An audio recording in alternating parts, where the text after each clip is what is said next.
Okay, we've just completed our essay on gold and silver mines of Mexico, and we're moving on to the next natural subject, remedies against moths. We are reading American Miscellany, published in 1865. This is essay number 37 here. We've just been going through completely random subjects, and we're here at essay number 37 on page 95 of American Miscellany. So let's go ahead and read about remedies against moths. These very troublesome and destructive little depredators may, with a little trouble, be effectively removed, and drawers, rooms, etc., may be kept free from them for years.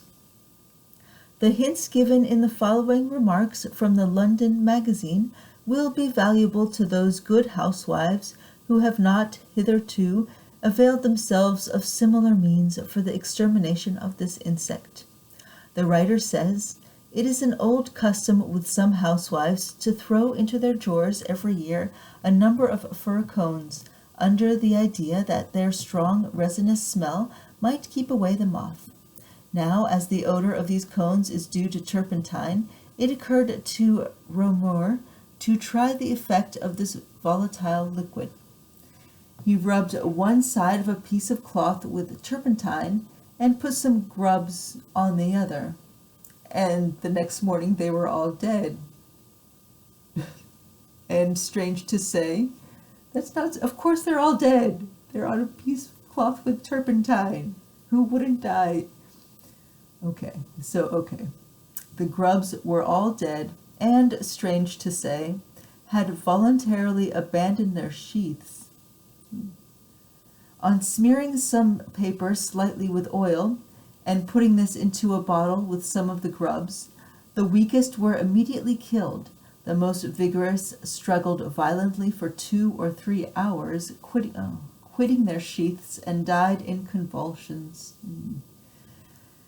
It was soon abundantly evident that the vapor of oil or spirits of turpentine acts as a terrible poison to the grubs. Perhaps it may be said, I don't think this experiment was necessary. My God. War crimes, seriously. Perhaps it may be said that even this remedy is worse than the disease. Yeah.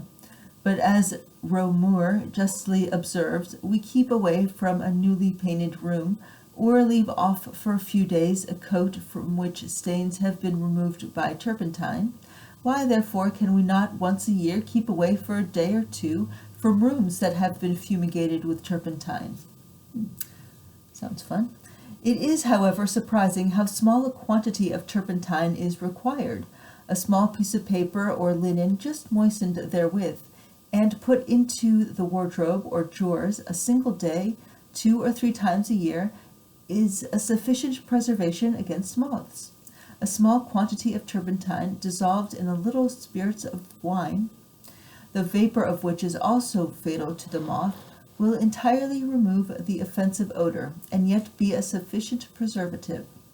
The fumes of burning paper, wool, linen, feathers, and of leather are also effectual, for the insects perish in any thick smoke.